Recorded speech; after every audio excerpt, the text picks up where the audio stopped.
que motiva, historia activa, donde la historia cobra vida. Es hora de escuchar y aprender, conocer y saber lo que ocurrió años atrás. Iremos en busca de la verdad. Historia activa, inicia bien tu día. Historia activa, conoce día a día. Historia activa, la historia que motiva. Historia activa, donde la historia cobra vida.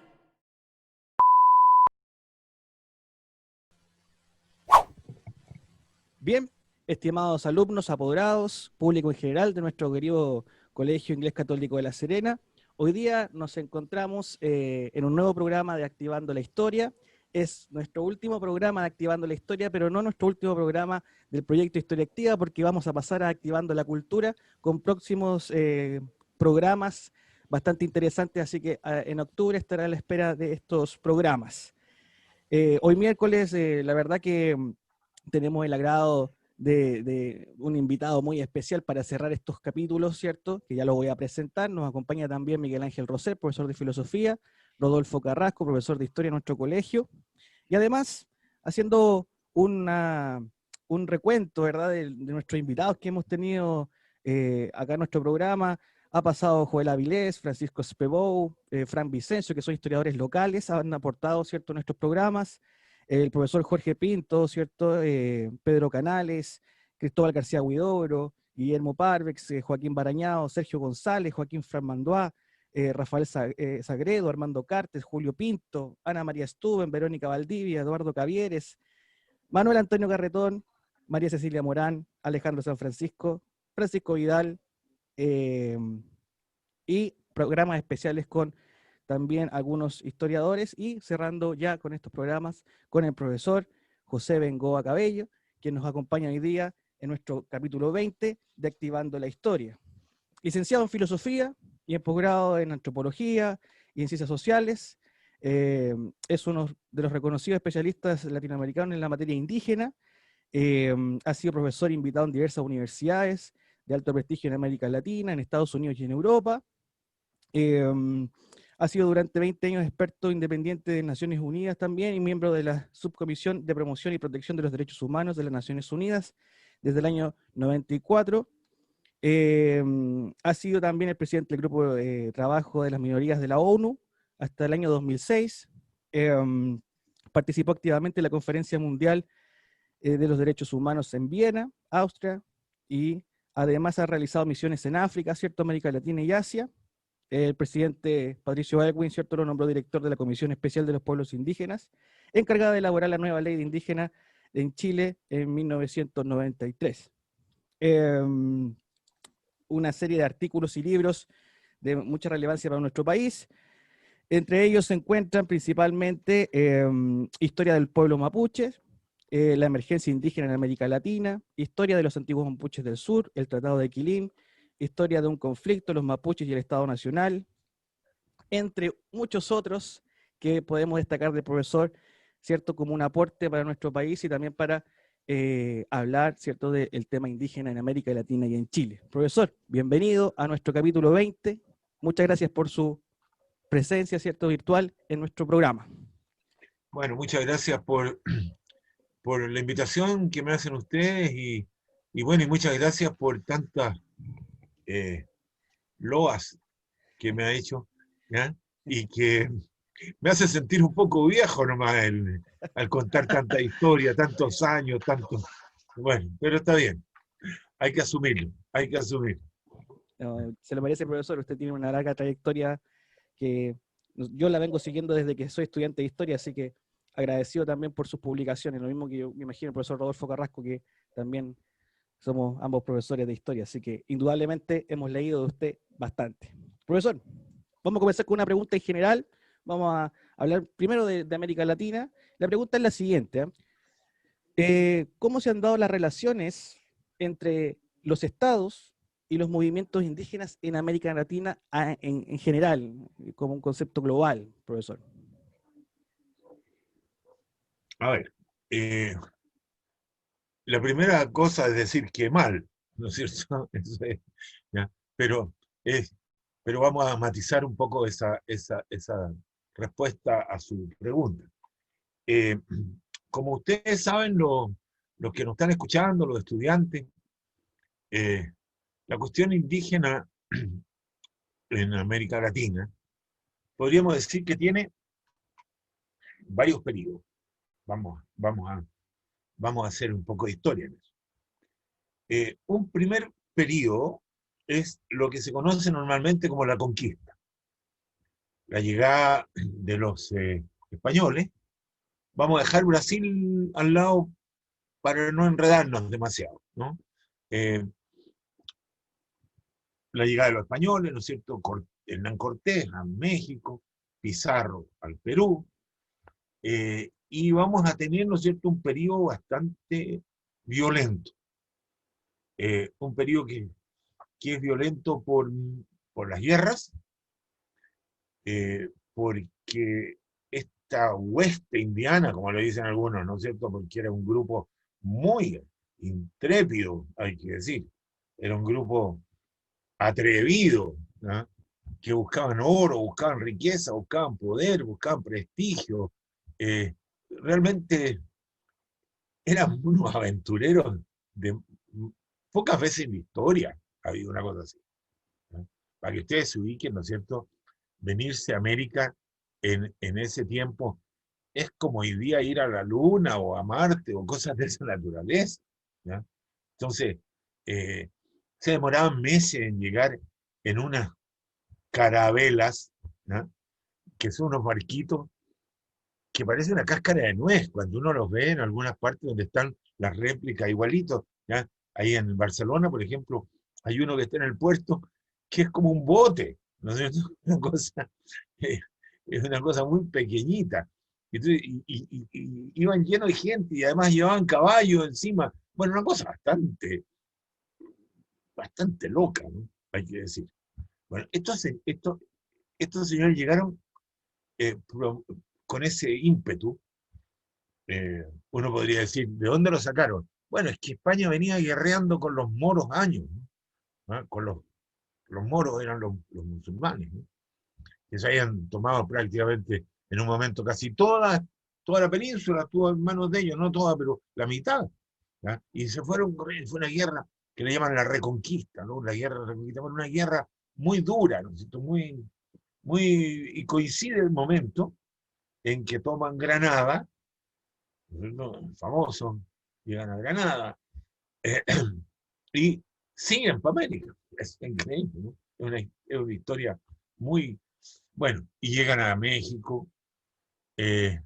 A mí siempre me ha llamado mucho la atención de por qué no mantuvieron esos lugares. Fíjense ustedes que llegan a México y dicen, es la Venecia, ¿no? O sea, se quedaron asombradísimos, porque México, la Ciudad de México, Tenochtitlán, está en medio del agua, ¿no? Canales, pero realmente una cosa hermosísima por las descripciones.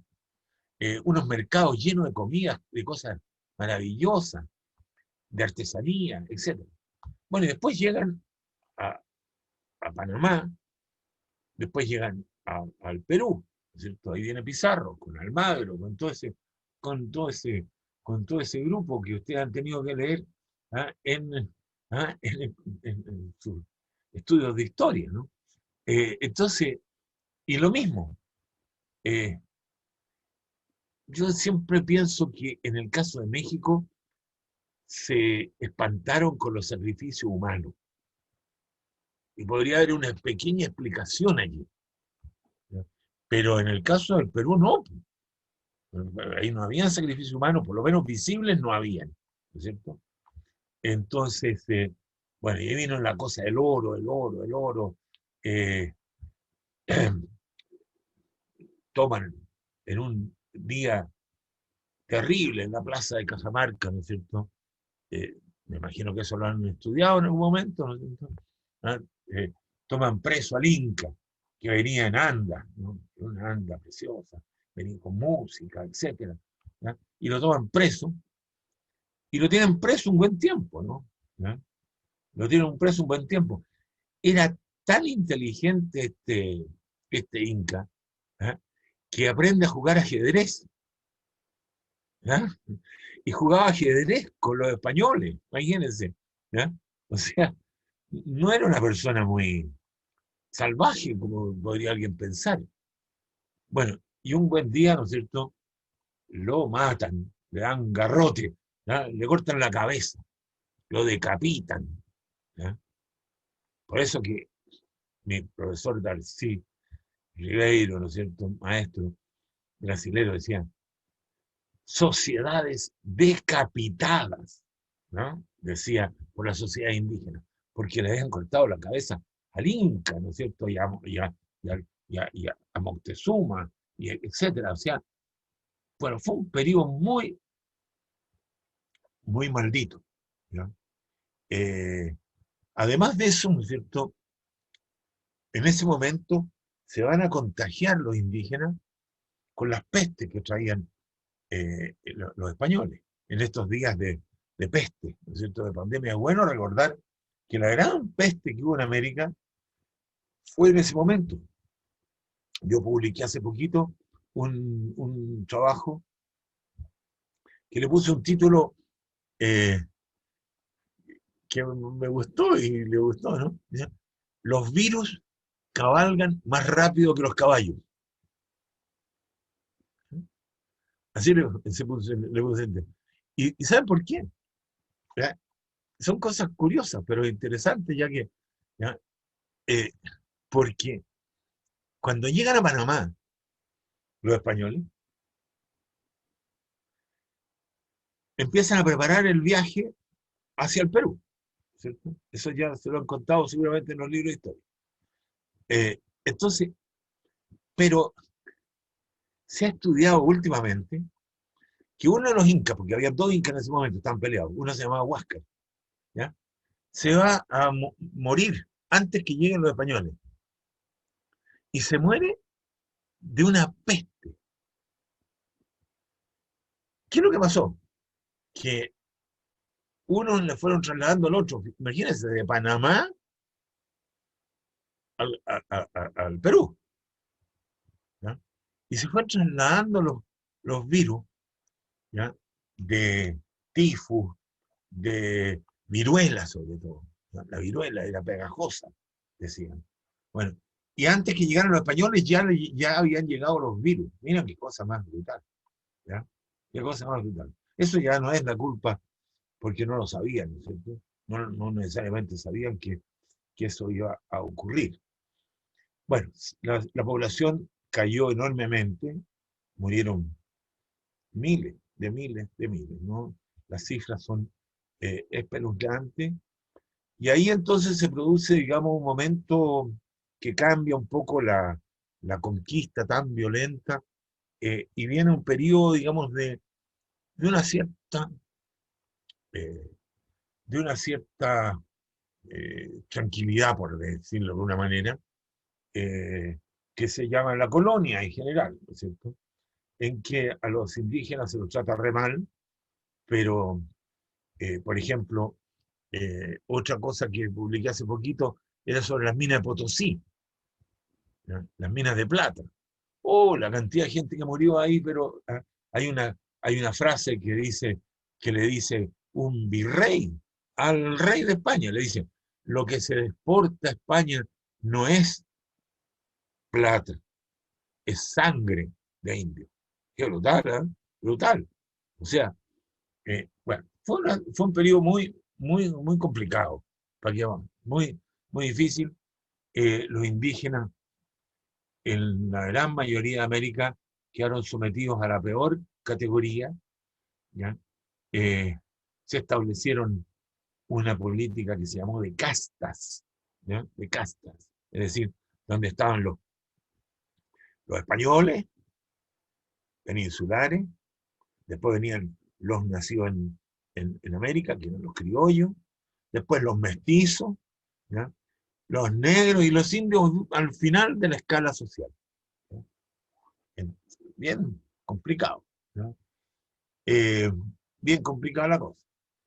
Sin embargo, en ese momento empezó poco a poco a aumentar la población indígena, ¿no? Empezó a aumentar, y ahí ocurrió, sobre todo en esta parte del mundo andino, en la parte sur, de que los indígenas, como estaban tan sometidos, no los dejaban comerciar, no los dejaban ser propietarios, qué sé yo, tenían una serie de restricciones, ¿ya? Y se rebelaron. Y ahí viene el Tupac Amaru, ¿ya? Que es una de las primeras grandes rebeliones indígenas que hay, que vamos a tener, ¿no es cierto?, en Bolivia, a otro gran líder, ¿ya? Tupac Katari, ¿ya? Es tan increíble. Hace poco también estuve mirando en detalle, fíjense ustedes que los indígenas cataristas, que así se llamaban, cercaron La Paz, ¿ya? La ciudad de La Paz, ¿ya? Y armaron un dique de agua para inundar La Paz, ¿ya? Y le falló al final, les falló, pero estuvieron a punto de borrar, ¿no es cierto?, nada menos que La Paz, ¿no es cierto?, con un torrente, ¿no es cierto?, de agua, piedras y lodo, etc. Y en la zona de San Pedro de Atacama, en la zona que vivía en parte de Chile, estaba Tomás Panini, ¿no?, otro héroe de ese periodo, ¿no es cierto? Bueno, viene la independencia, ¿ya? 1810 aproximadamente, unos más, unos menos, ¿no es cierto?, de la independencia de las colonias españolas en América, y los indígenas quedan más o menos en la misma situación, o incluso un poco peor, hay que decir, ¿cierto? O sea,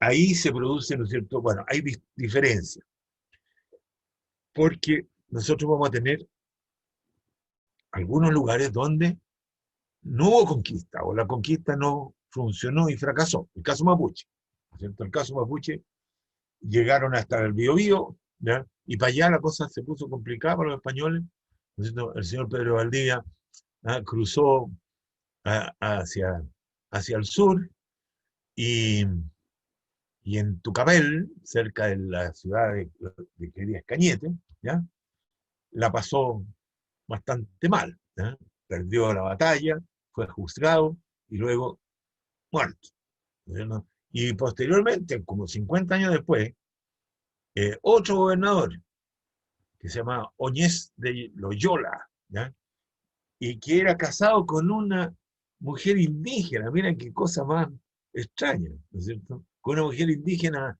del Perú, con una noble de la corte incaica, ¿ya? Y este Oñez de Loyola, sobrino de Ignacio de Loyola, del santo, ¿ya?, era un personaje, ¿ya?, se fue a dormir ahí cerquita de Purén, ¿no es cierto?, en un lugar que se llama Curalaba. Parece que andaban muy cansados, se quedaron dormidos los guardias, y llegó, ¿no es cierto?, los pureninos de Purén, eran muy valientes eso, ¿ya? Y lo agarraron, se lo llevaron a un lugar especial, una corte, ¿ya? Eso no lo cuentan, ¿no? Eso no lo cuentan muchas historias, ¿ya?, de que lo juzgaron, ¿ya?, le hicieron un juicio, ¿ya?, y también un segundo gobernador perdió la vida, ¿no es cierto?, en esta guerra. Hacia el norte también hubo lugares donde no llegaron, ¿no es cierto?, los españoles, donde no pudieron entrar, ¿ya? Entonces vamos a tener, ¿no es cierto?, que empiezan las repúblicas, y las repúblicas van a estar dominadas por los criollos, ¿ya? La patria del criollo le llaman guatemalteco, Severo Martínez Peláez, un título muy, muy bonito. La patria del criollo. Va a ser la patria del español, va a pasar a ser la patria del criollo. Y el criollo, ¿no es cierto?, va a establecer una distancia muy fuerte, digamos, con los indígenas, ¿no? Hay una anécdota que probablemente les va a gustar a los estudiantes que les gusta la literatura, las cosas así. Cuentan, ¿no? Yo no sé si estas cosas son verdad, pero bueno.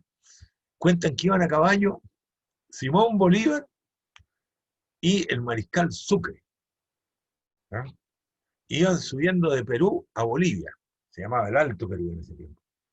Y en los caminos que iban aparecían muchos indígenas. Y Sucre le dice general, porque le decía general. ¿Ya? El otro le decía al otro mariscal. ¿Ya?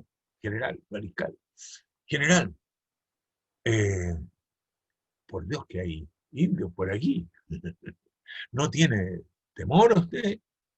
Entonces dicen que Simón Bolívar, para que ustedes vean, ¿ah? Le dice, mire Sucre, con este ojo hay que estar atento del godo, del español, y con este otro, del indio. Interesante, ¿eh? O sea, con los dos ojos, uno para el español y otro para el indígena. Había mucho temor en esa época entre los criollos de que ocurriera en América Latina, Hispanoamérica se llamaba más bien en esa época, que ocurriera algo como Haití, ¿no? En que los esclavos se rebelaron, pero se rebelaron contra los amos, ¿no? Entonces le tenían temor al síndrome haitiano, le decían, ¿no? Cuidado, con un ojo por un lado, con un ojo, ¿no es cierto?, para el otro, ¿ya? Así que entonces tu pregunta me está llevando, digamos, a una historia más o menos larga, pero creo que se puede servir de marco de análisis. Así se fue pasando todo el siglo XIX, ¿ya? Todo el siglo XIX dominaron en nuestros países los criollos, que eran además los dueños de fondo, los dueños de la hacienda, ¿cierto? Hoy día estaba mirando un boletín un boletín que me encontré entre los papeles, y por ejemplo, el 18 de septiembre de 1810, en Santiago, se juntó la primera junta, ¿no es cierto?, el cabildo, todos los señores de Santiago. Bueno, todos eran dueños, propietarios de fondo, de hacienda y propietarios de casa en Santiago. Me llevé una sorpresa, Santiago tenía 40.000 personas, ¿ya? Yo no sabía, no me acordaba que tenía 40.000 habitantes Santiago en ese momento, chiquitito, ¿ya? Y eran 426 las personas que asistieron el 18 de septiembre, 426. Esa era la sociedad que se ha llamado oligárquica, ¿no? ¿Ya? La oligarquía de Santiago. Que había otra en Concepción, también había. Algo había en el norte, ¿ya? En Copiapó, unos mineros, ¿no es cierto? ¿Ah? En La Serena. Ahí los profes, ustedes se lo tendrán que explicar con más detalle, ¿no es cierto? Pero en Santiago fueron 400 personas, 426 para ser preciso, ¿ya? Que declararon su lealtad al rey. Acuérdense que el 18 de septiembre, ¿ya?, es una prueba típica de pillería, ¿no es cierto?, de la prueba, ¿ya?, de la PSU, ¿ya? ¿Qué día fue fue la independencia, declarada la independencia de Chile? El 18 de septiembre, y los poco informados ponen, ¿ah?, 18 de septiembre, mala, ¿no es cierto? Ahí no fue, fue la primera Junta Nacional, ¿ya? Después fue en Talca, ¿ya? En Talca fue, ¿ya? Muchos años después, ahí se declaró la independencia. Ahí todavía estaban que no se sabía bien, ¿eh?, si querían independencia o no. Algunos querían independencia, otros más o menos. Don Mateo y Toro Zambrano no tenía muchas ganas de independencia, ¿eh?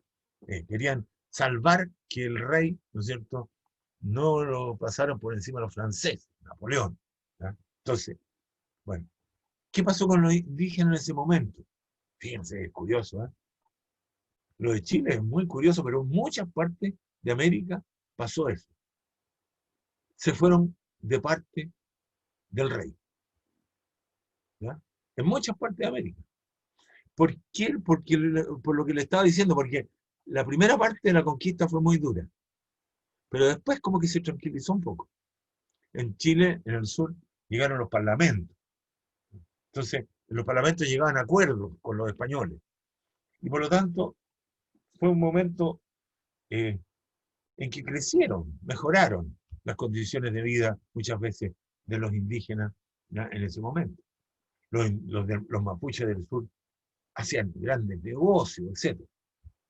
En el norte, bueno, la cosa fue más complicada, ¿ya?, más complicada. Sobre todo en la zona de La Serena, bueno, esa es otra historia, ya que ustedes, los profesores, se la van a contar en más detalle. La Serena fue una masacre terrible, ¿no es cierto? ¿Ya? Una masacre terrible que un señor que tiene calle, hotel, plaza, todo tipo de, ¿ya?, todo tipo de nombres en esa ciudad tan bonita donde viven ustedes, ¿no es cierto?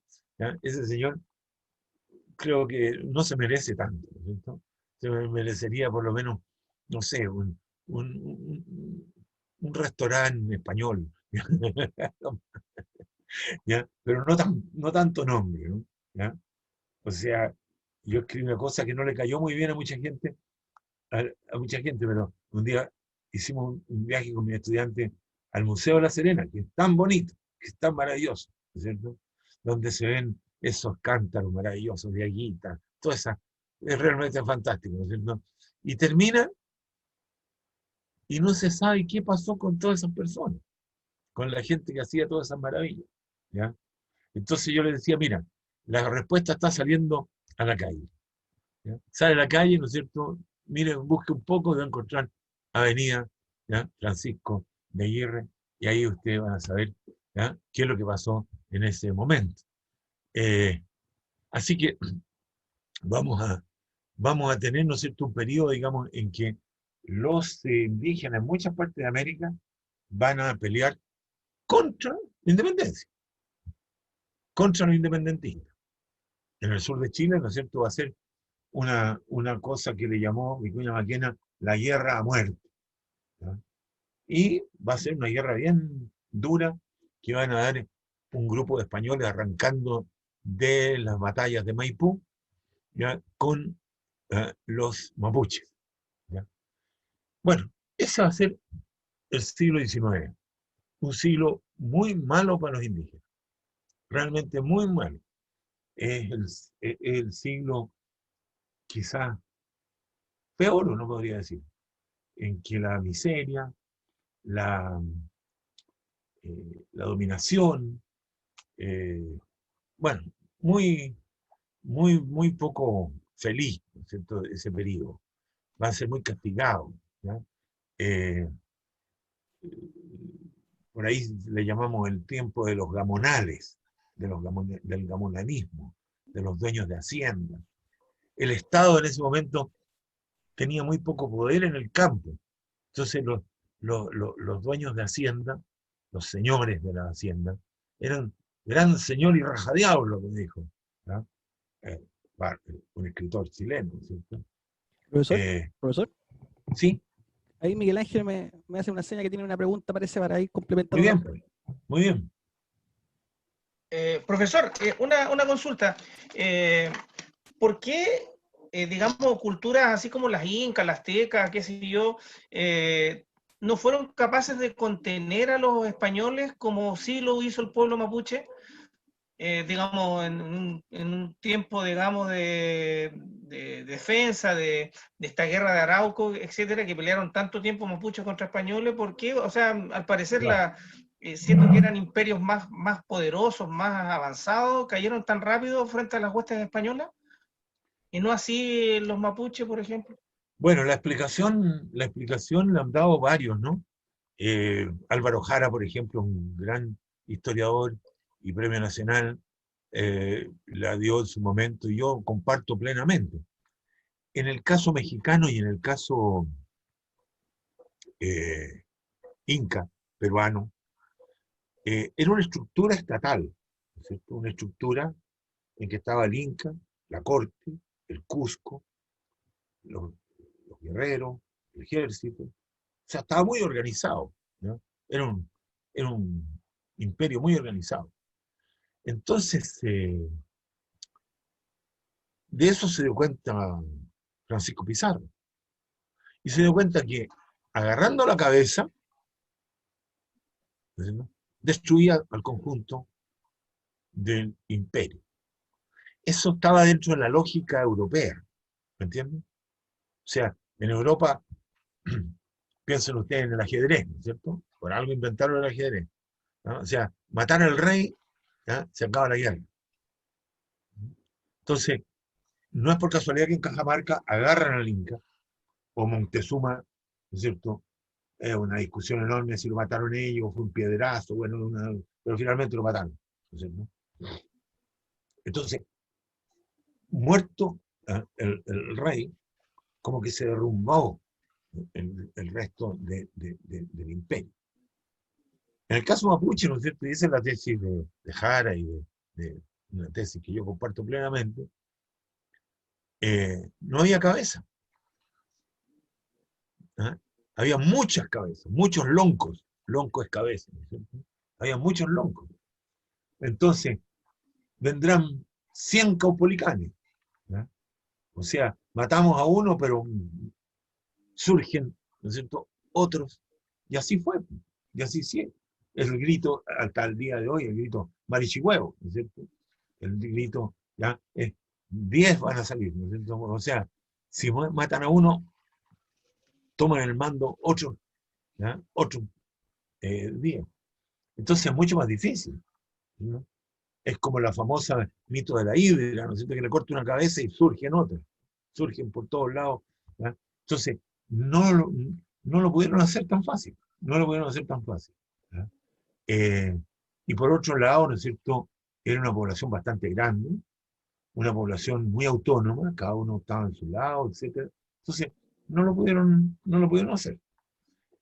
Pero por otra parte, y esto nos habría llevado por otro lado, digamos, de la conversación, pero como está muy presente el tema mapuche, los mapuches fueron muy buenos para negociar también. Eso es muy importante. O sea,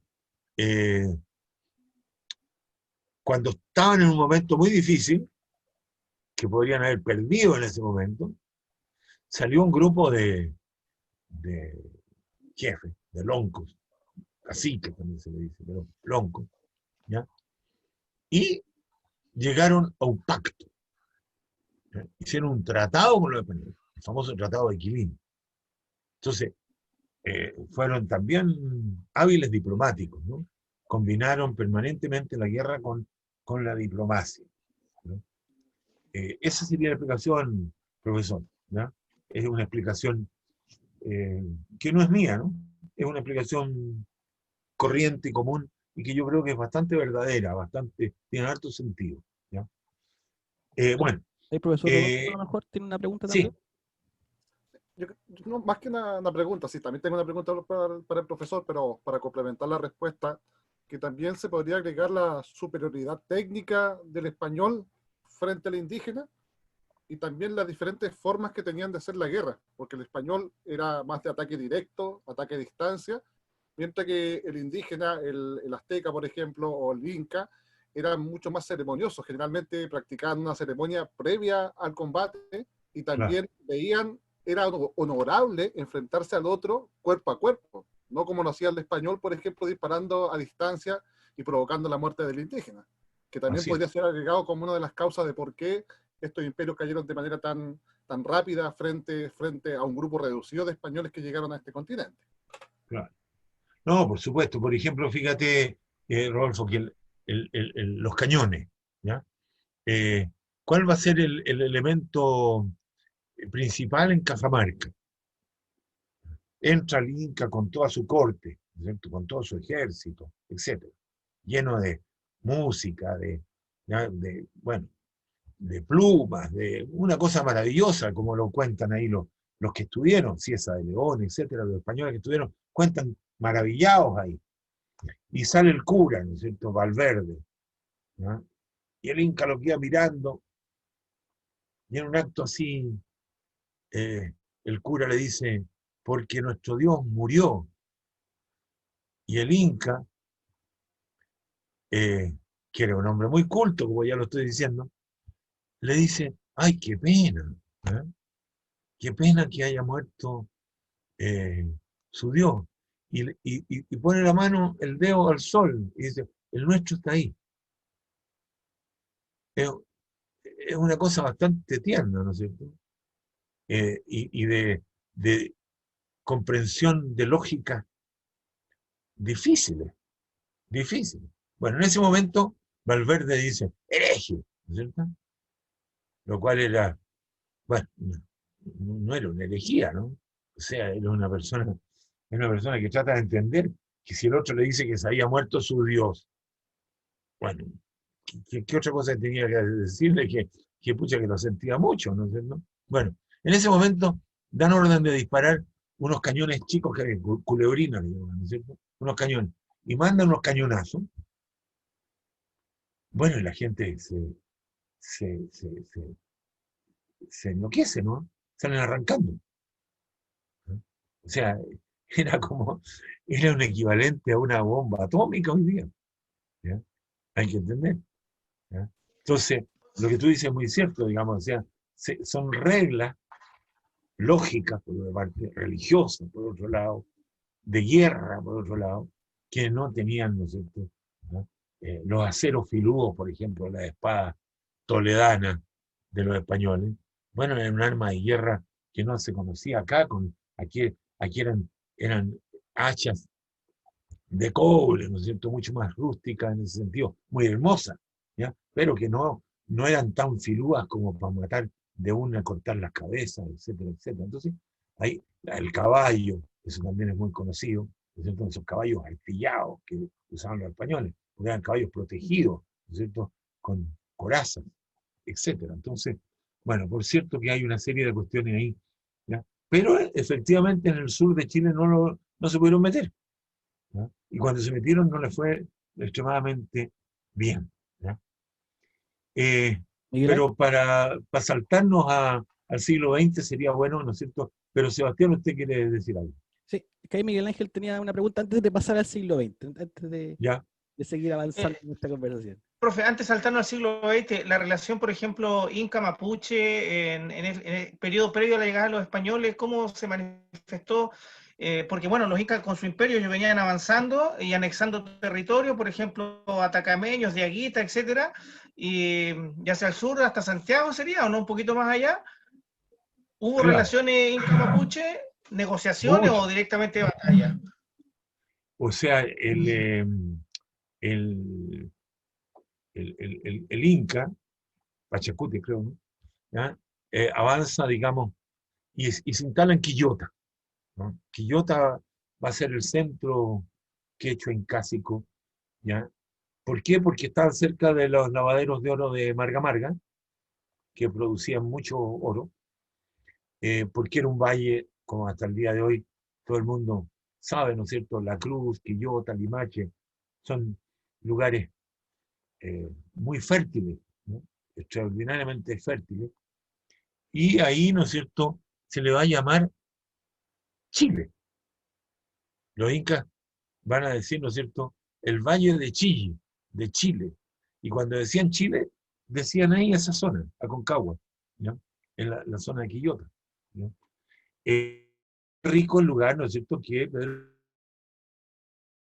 con esa encomienda, se queda con ese lugar, ¿no? ¿Ya? Va a ser, porque es el lugar más, eh, más.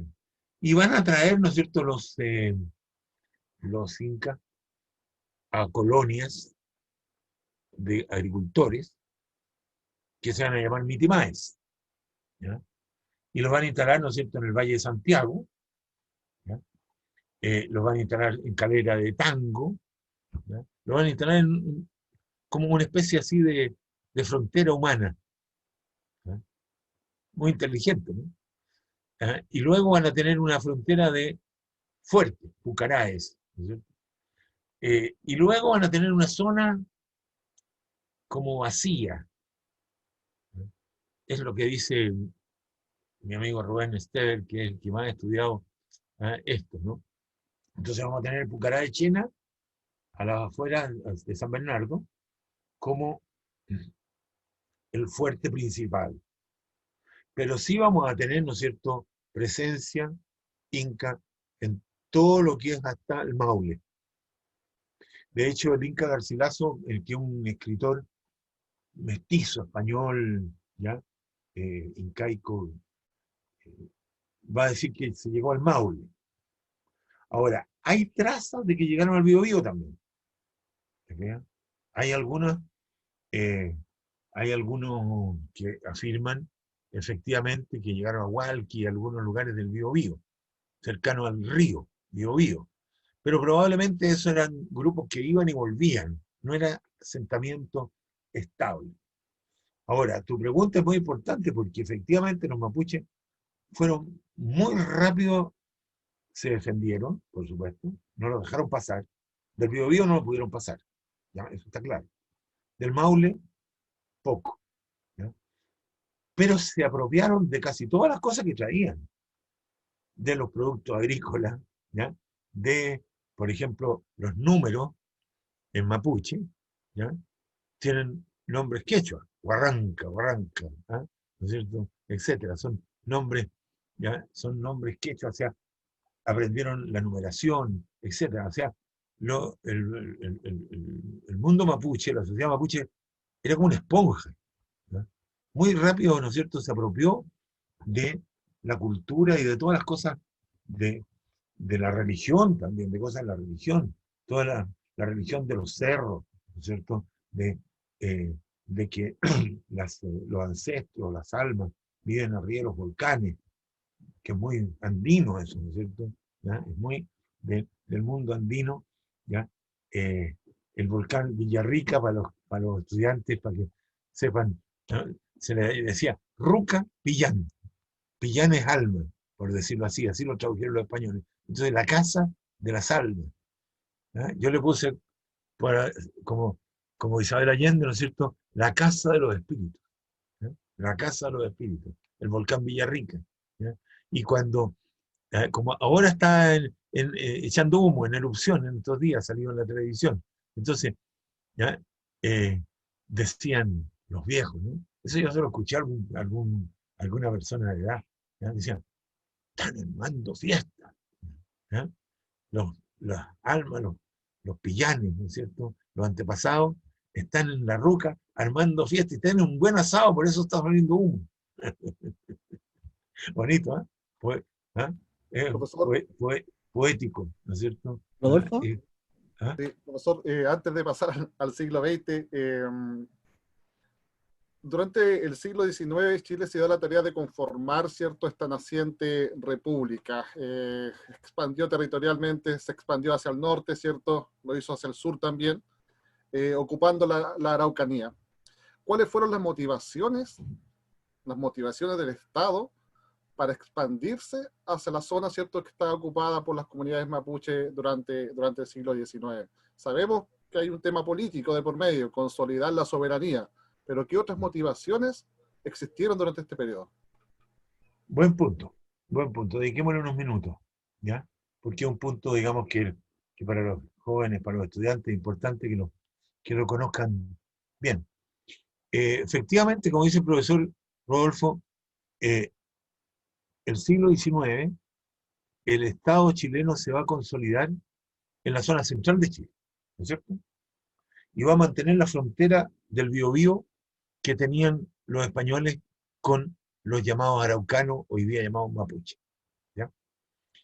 Hacia el norte se decía siempre que el límite estaba en el descampado de Atacama, es decir, ¿ya? El desierto de Atacama hasta Copiapó llegaba Chile, el Chile del siglo XIX, ¿cierto?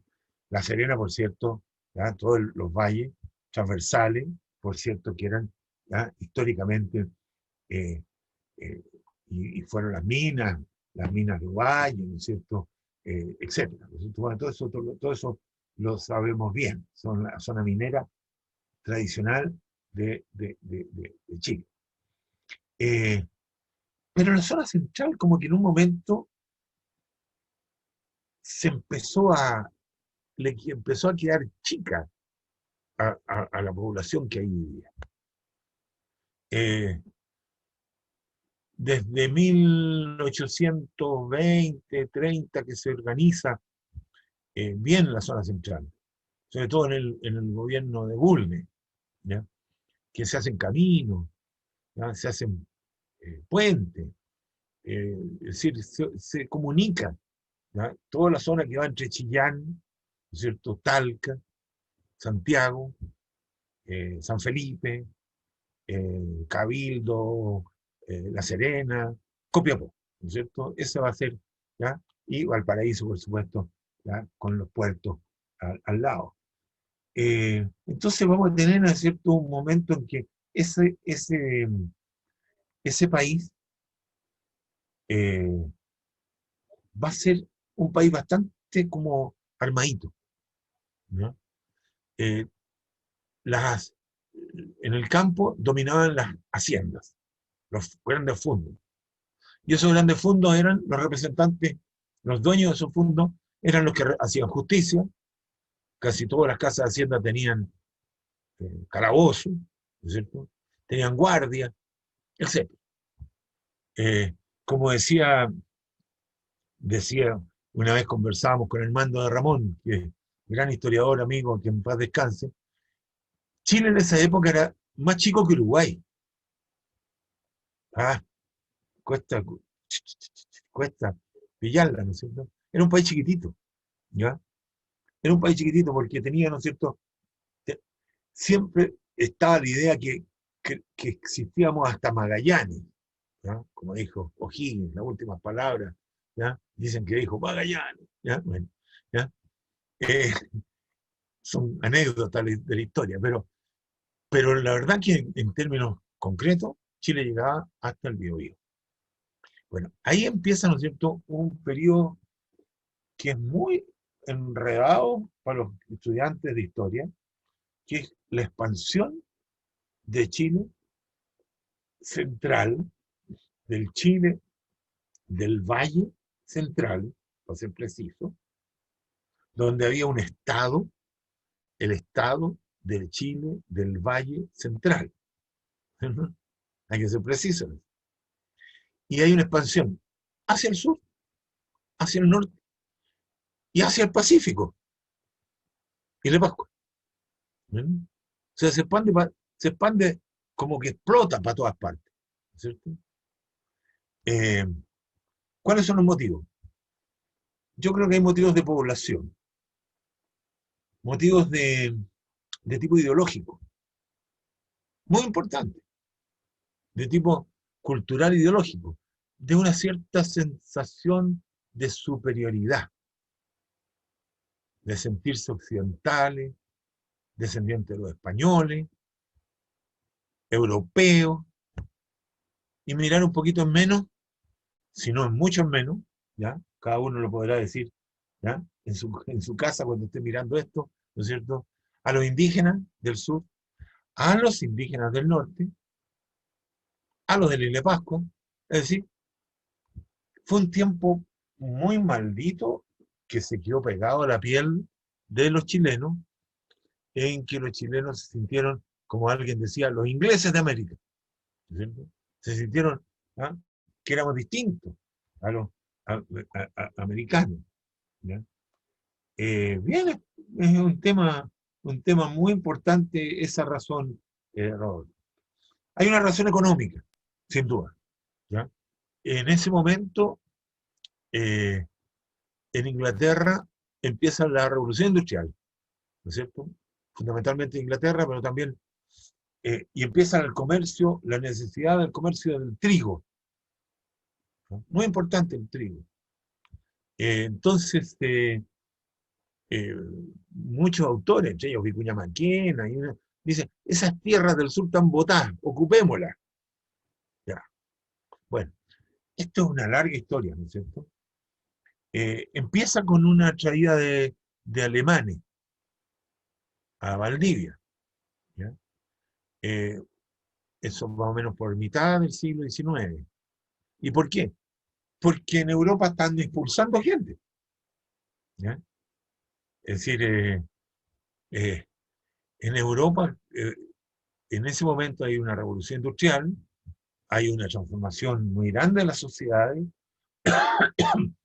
y empiezan a expulsar gente a todas partes del mundo, ¿ya? A Estados Unidos, a Argentina, a Brasil, a todas partes. Y aquí también llegan, ¿no es cierto? Entonces aparece Vicente Pérez Rosales, que va para allá, etcétera. Ha habido una revolución fracasada en Alemania, la revolución de 48, 1848, ¿ya? Revolución liberal, ¿ya? Y quedan una cantidad de gente en el puerto de Hamburgo, ¿ya? Tratando de arrancar, y arrancan, ¿no es cierto?, hacia Valdivia, el primer barco que llega de, de, de alemanes, ¿no es cierto?, vienen arrancando de esa revolución liberal, ¿ya? Y eran progresistas, eran medio socialistas, eso ¿ya? Los alemanes de esa época, ¿no? ¿Ya? Es decir, no tienen nada que ver, chiquillos, ¿no es cierto?, con los nazis son 100 años después, ¿ya? ¿No es cierto? Porque nos ubiquemos, ¿ya? Entonces, bueno, entonces, claro, ahí empieza, digamos, a eso ya de 1866, se dictan leyes. Antes de eso, Antonio Varas, que todo el mundo sabe porque hay una calle que se llama Antonio Varas, ¿no? Etcétera, ¿no es cierto? Don Antonio Varas va a Estados Unidos a estudiar cómo lo están haciendo en Estados Unidos, ¿ya? Y trae ideas de cómo lo están haciendo. Porque esto que le estoy contando está pasando en todas partes del mundo, ¿ya? Está pasando en Estados Unidos, está pasando en Argentina, está pasando en Argelia, ¿ya? Está pasando en la India, está pasando en muchas partes del mundo en que a los grupos indígenas se los está acorralando, ¿ya? Se los está correteando, se los está Profesor, chicando, etc. Sí, profesor, dígame.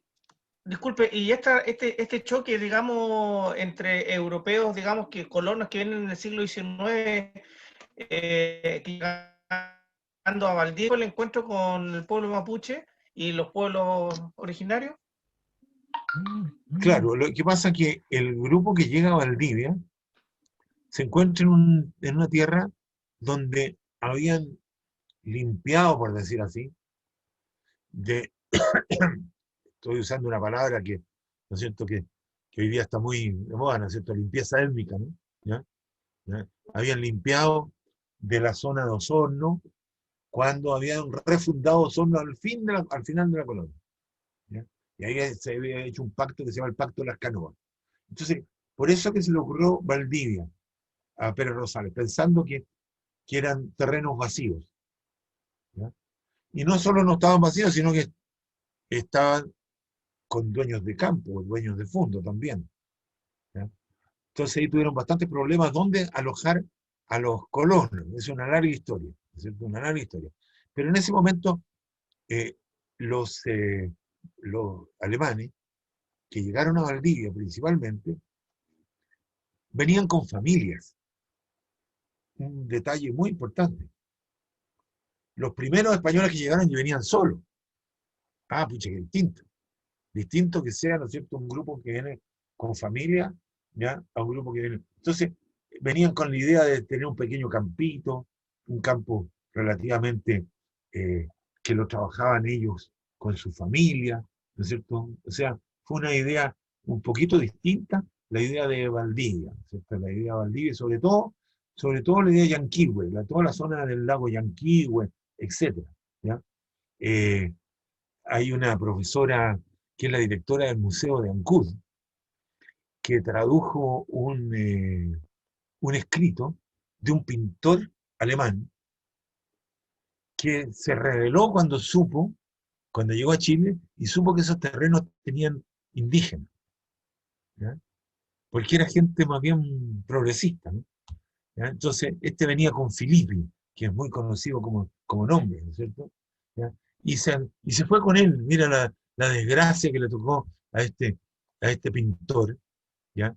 Que se fue con Filippi a Punta Arenas, y en una noche maldita, ¿no es cierto?, lo agarraron los tehuelches de allá al sur, ¿no es cierto?, y lo mataron a todos, ¿ya?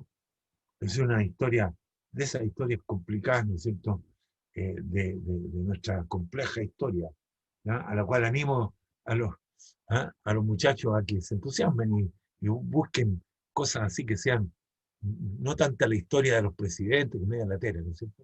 ¿Ya? Profesor, ¿Ya? Sí, de acuerdo al mismo tema, ¿ah? Pero ya más haciendo la proyección. ¿Por qué el conflicto de las tierras no ha sido resuelto o no ha tenido, no sé si solución o no, pero sigue estando latente el problema de las tierras vamos a en ello. el sur? Ya, vamos a entonces, a fines del siglo XIX, comienzo del siglo XX. Entonces, tal como el profesor Rodolfo nos preguntaba, ahí va a haber una situación de expansión de la zona central de Chile. ¿Ya? La zona central de Chile, ¿no es cierto?, se expande hacia el norte y el ejército, eh, bueno, se va al norte y llega a Lima. Esa historia la conocen todos los que están estudiando en este momento historia, ¿no? El curso de historia. Y en ese momento, el gobierno decide, de la época, deciden que las tropas que venían del norte no pararan en Valparaíso ni fueran a Santiago, solamente un grupito pasó a que los aplaudieran, ¿no es cierto?, en Santiago, y pasaran directo para el sur, ¿ya? Y llegaron a Talcahuano. Ahí había un cambio tecnológico que era muy importante. En primer lugar, el tren ya salía de Talcahuano, ¿ya? Estas máquinas de vapor, ¿no es cierto? ¿Ya? Y llegaba a Angol, o sea, metido ya en la Araucanía misma.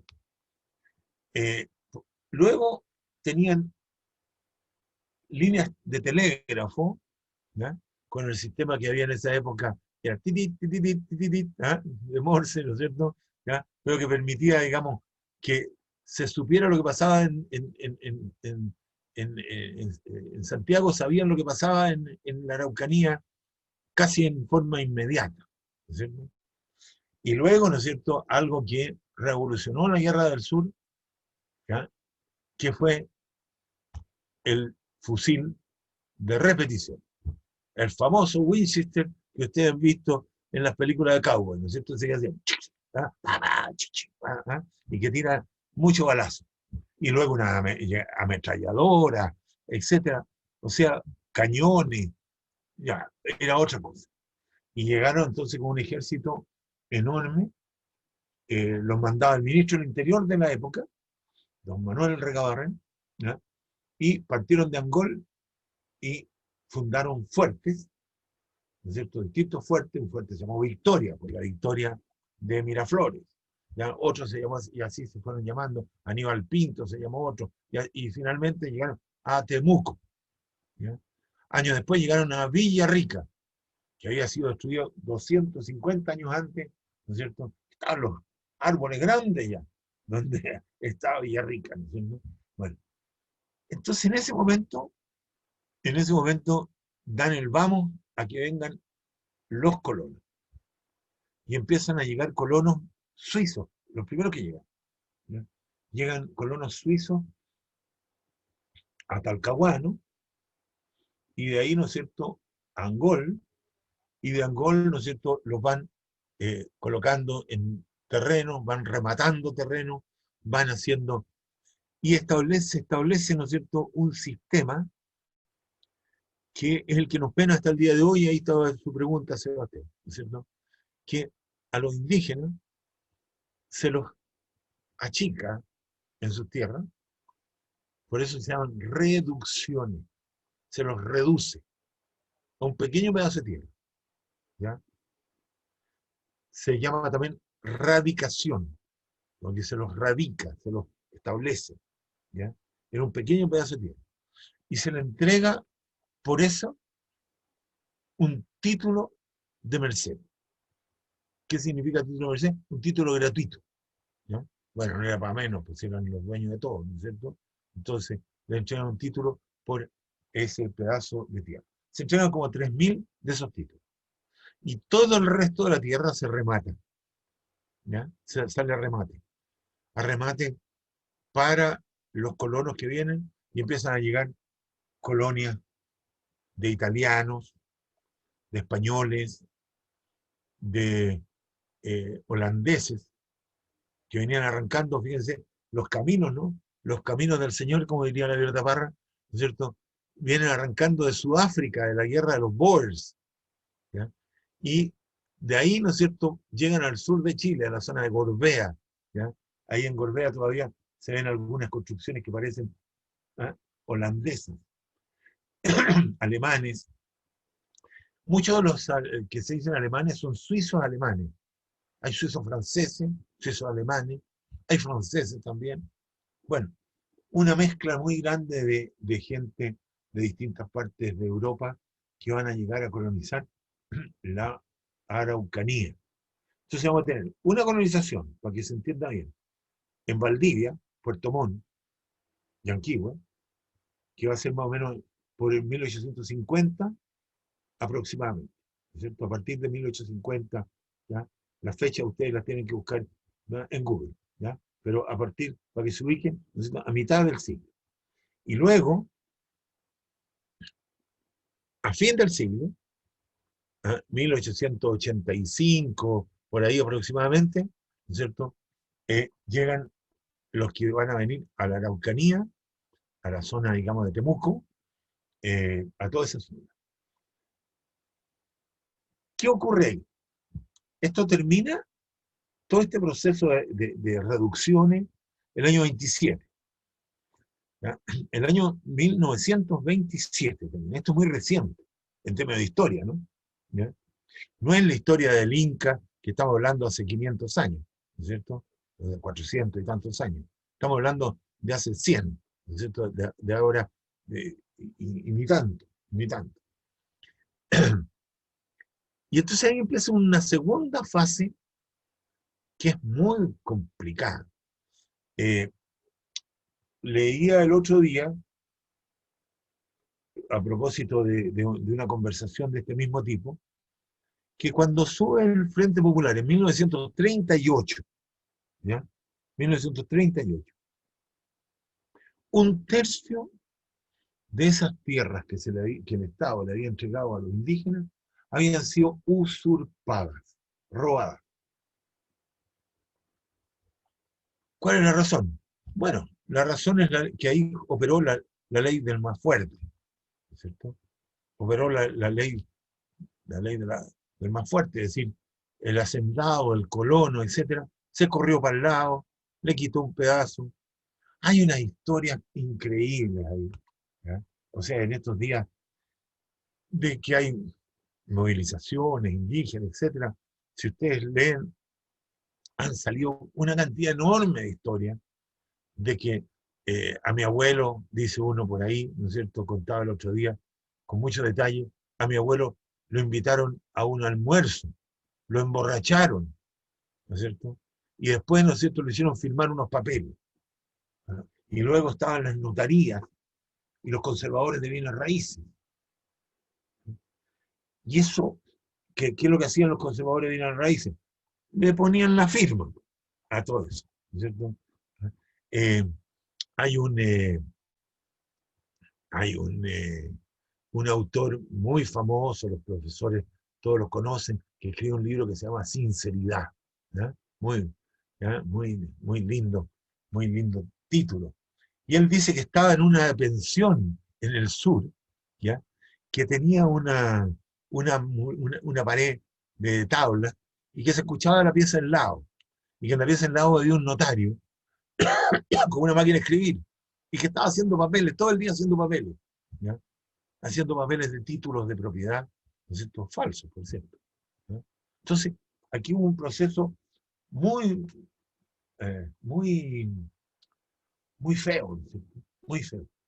Fíjense ustedes que se forma el año 40, ¿ya?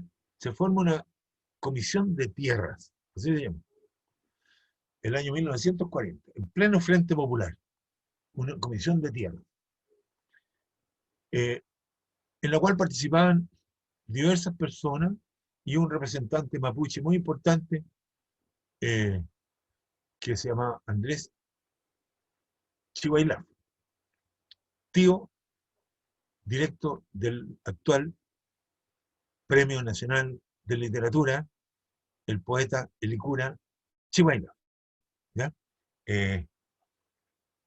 Para que ustedes sepan que la gente tiene historias, ¿no es cierto? Y don Andrés, ¿no es cierto?, participó de esa comisión de tierras, en que llegaron a la convicción de que había una cantidad enorme de tierras robadas y estaban a punto de decretarse, que se tenían que devolver todas esas tierras a los indios, a los mapuches. ¿Ya? 1941. ¿Ya? Y de un día para otro, la comisión fue liquidada. Se acabó la comisión. ¿Qué pasó en ese momento? En ese momento pasó una cosa muy complicada en el Frente Popular, porque los hacendados, los dueños de fondo, le dijeron al presidente Pedro Aguirre Cerda, y sobre todo a su ministro del Interior, ¿no?, que era don Arturo Olavarría Bravo, que no era muy progresista. Después se supo que tenía amistades por ahí, ¿ya?, con los alemanes, ¿ya? Y le dijeron, mire, si usted quiere que le aprobemos la ley que crea la Corporación de Fomento de la Producción y la Industrialización de Chile, no toque el campo. ¿Ya?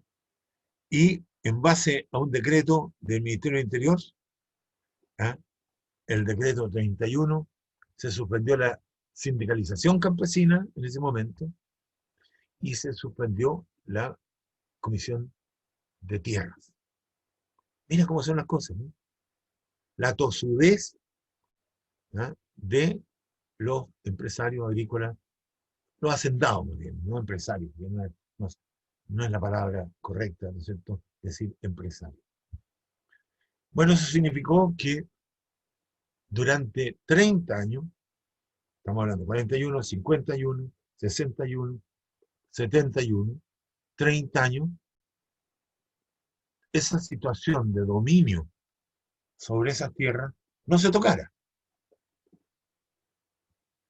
Pero bastó que ganara la elección el presidente Salvador Allende para que se produjera el cautinazo, que se llama, en que las comunidades volvieron sobre esas mismas tierras. ¿Ya? Sobre las mismas tierras volvieron. Y ahí entonces vino la reforma agraria y se expropiaron muchas de esas tierras. 60.000 hectáreas se expropiaron hace un momento, ¿no? 60.000 hectáreas en esa zona. Pero volvió de nuevo la contra, ¿no? Esto es una enseñanza muy importante, chiquillos, a tener en cuenta, ¿no es cierto? ¿Ya? Porque ha habido muchas veces ganas de arreglar esta situación que plantea el profesor Sebastián, ¿no es cierto? Ha habido la posibilidad de arreglarlo, incluso se ha estado a punto de encontrar una solución. A lo mejor no la solución perfecta, ¿no?, pero una solución, ¿no? Y los intereses inmediatos, ¿no es cierto?, los intereses de los dueños de campo, de los dueños de fondo, de los poderosos, echaron para atrás. La reforma agraria del sur fueron devueltas, ¿ya? Fueron devueltas, ¿no es cierto?, lamentablemente, y ahora volvemos a una tercera vuelta, ¿no? Si ustedes miran las tierras que el otro día unos muchachos dijeron que se iban a tomar estos días, son las mismas tierras. Son las mismas tierras que tienen esta historia que parece una historia sin fin, ¿no es cierto? ¿No? Una historia sin fin, ¿ya? Entonces la pregunta del profesor Sebastián es una pregunta muy, muy importante, pero muy difícil de responder. Porque la solución, y con esto sí termino esta primera parte, ¿ya?, después podemos hacer otra, conversar, la solución reside fundamentalmente en la mente, ¿ya?, es un cambio de actitud del Estado, un cambio de actitud de los poderosos, un cambio de actitud en que no se discrimine al que tiene la piel más oscura, al que tiene los ojos achinados, ¿no es cierto? Al que tiene apellido mapuche, ¿ya? Que no se lo discrimine, ¿ya? Y que por lo tanto no haya como una especie de permiso para quitar tierra, ¿no? Para hacerse propietario de tierras que no le corresponden necesariamente. Entonces, estamos en una situación súper complicada en el sur, pero que no es la primera vez. Eso es lo que, ¿no? Para eso sirve la historia, ¿no es cierto? Para mostrar de que ha habido una, dos, tres, y ojalá digamos de que ahora hay un ambiente en el país mucho más abierto a tratar bien estos temas, tratarlos bien, no tratarlos con miopía, ¿no es cierto? Con esta cosa miope, con que se lo ha tratado, y con puro poder, con puras armas, con puro militar, ¿no es cierto? Con pura metralla, como ha sido la historia que le he contado un poco así brevemente. Excelente, profesor. Sí, bueno, la verdad es que se ha hecho una línea de tiempo bastante interesante dentro de lo que es el proceso de las relaciones indígenas con el Estado, y cuando todavía no era Estado, ¿cierto? Cuando fue la llegada de los españoles, y nos parece nos parece una línea bastante interesante, porque finalmente los chicos van a poder comprender todo el proceso histórico y para qué sirve la historia también, para ir entendiendo la actualidad, porque a lo mejor ellos ven lo actual, ven las noticias, ¿cierto? Pero hay todo un proceso histórico detrás también acompañado, y que eso es lo lindo de la historia, y la utilidad que pueda tener la historia también para comprender estos procesos. Profesor, ya como para ir cerrando nuestra conversación, bastante amena, bastante interesante, y del cual agradecemos su presencia, nos gustaría que nos pudiera entregar un mensaje a los chicos, estudiantes, a los apoderados, ¿cierto?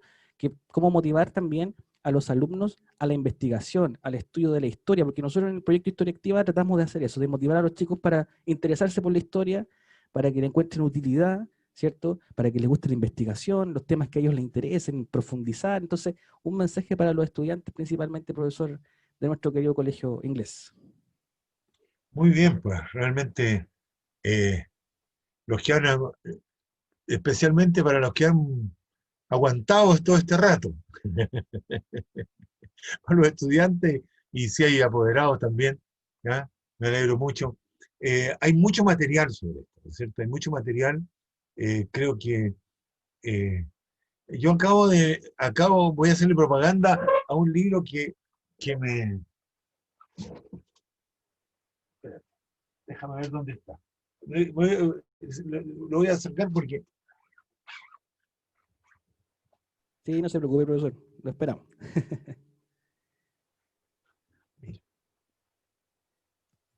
¿Me Ya. alcanzan a ver? Lo presentamos y me tocó presentarlo. Lo presentamos el día sábado. Este libro, que es de un periodista mapuche, Sí. que se llama Pedro Cayuqueo, y que se llama La historia secreta mapuche. Es muy entretenido, ¿ya? Está contado de forma con mucho antecedente, ¿eh? Es muy serio, pero está muy bien contado, muy fácil de leer, ¿ya? Entretenido de leer. Yo se lo recomiendo, ¿ya? Obviamente le recomiendo los míos también, pero son más de historia. Estos dos están recién, ¿ya? Están recién calientitos, ¿no? Creo yo que el fin de semana, me acaban de avisar que va a hacer otra presentación más en Concepción, ¿ya? En una librería, y va a estar un poeta mapuche que se llama Leonel Lienlaf, que es muy buen poeta, va a estar presentándolo, y va a estar un senador, que es Francisco Buenchumilla. Claro. Entonces, interesante, digamos, interesante que los apoderados, digamos, que les interesan estos temas, y los chiquillos, que se puedan meter en algunos textos de ese tipo, digamos, porque tal como dijo el profesor Sebastián, si no el presente, las noticias, no se entienden simplemente, o queda como una cosa que es muy loca, muy estúpida, ¿no es cierto? Aparece todo como, todo esto que está pasando en el sur de Chile, aparece como una cosa que no tiene pies ni cabeza, ¿ya? Y como en Chile se puede decir cualquier cosa, ¿ya? Y los matinales dicen cualquier cosa, y la gente opina muchas veces en la televisión sin tener la más mínima idea, pero además sin siquiera preocuparse de buscar una información, ¿no es cierto? De leer, de la flojera, ¿no es cierto? ¿Ah? De leer un poquito. Entonces, me parece que eso se puede corregir estudiando un poco y leyendo. Si no, no se entiende, ¿no es cierto? ¿Ah? El otro día una periodista me dijo de qué parentesco tenían, o sea, que eran parientes, lo afirmaban, los comanches, los apaches y los mapuches, porque todos se llamaban Che. O sea que, ¿ah? De fijas, se puede decir cualquier tontera en la televisión, pero cualquier tontera, ¿ya?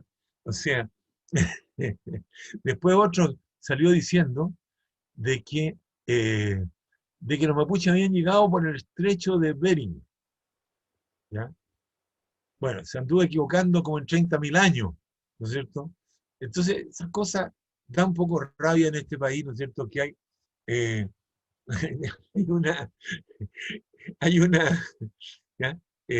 Si ustedes van al museo maravilloso que tienen ahí en La Serena, ¿no es cierto? Van a ver el sitio de Quereo, ¿no es cierto? ¿Ya? Ahí va a estar, que lo encontraron Lautaro, Núñez, etcétera. Y van a ver el caballo que hay ahí, ¿no es cierto? Que tiene la cabeza rota, ¿ya?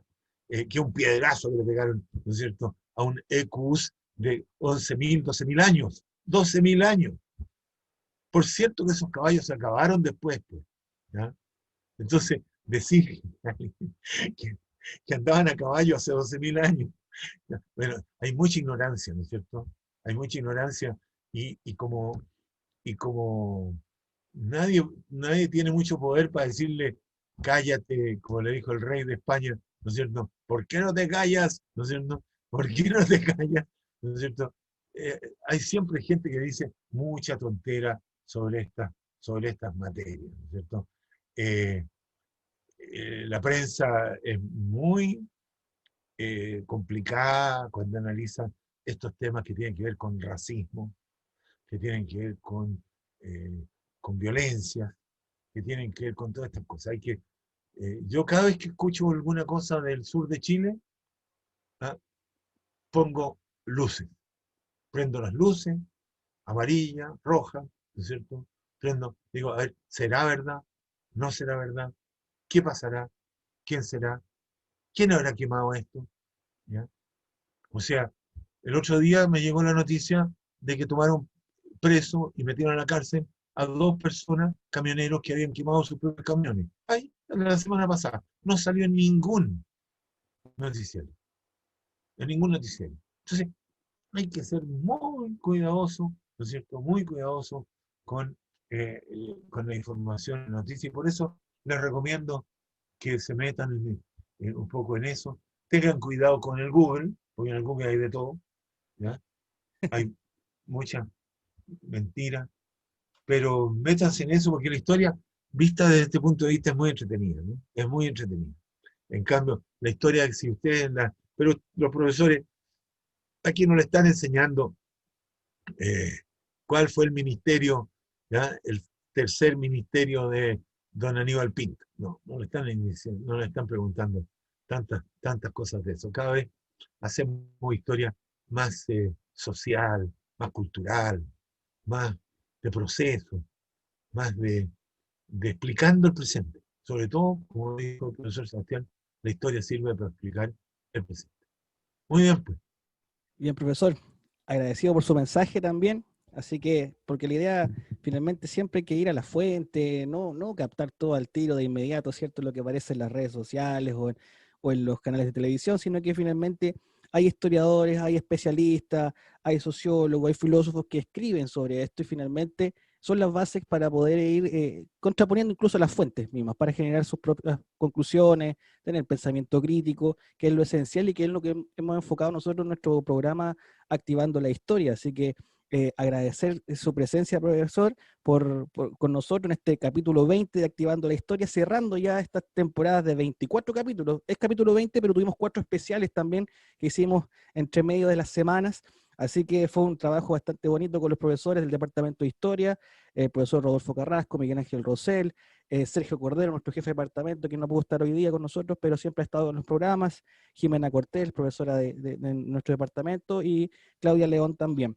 Es agradecer a los apoderados que siempre han estado aquí los días miércoles con nosotros en el chat, nos dan sus comentarios, sus preguntas también, sus saludos. Saludar a las familias que siempre están, familia Argaluza, familia, la señora Edith Firman, que está allá en Valdivia, que siempre nos ve, no se pierde los programas. Saludar también a la familia Iduya, al Centro de Padres también, que nos ha colaborado bastante en algunas publicaciones que tuvimos hace poco y también en el libro que ya se viene pronto, que estamos realizando con 30 profesores que cuentan su historia de cómo ha sido tener clases online en este proceso de pandemia. Así que ese libro ya sale aquí en noviembre. Estamos a la espera de ese libro.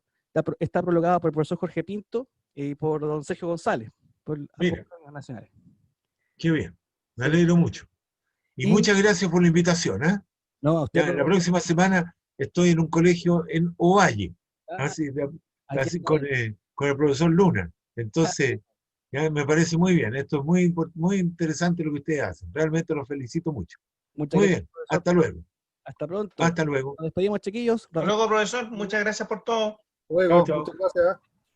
Bien, no olvidar suscribir al canal entonces y seguirnos en las redes sociales. Y agradecemos a todos los historiadores que estuvieron con nosotros en estos Activando la Historia. Nos vemos pronto. Hasta pronto.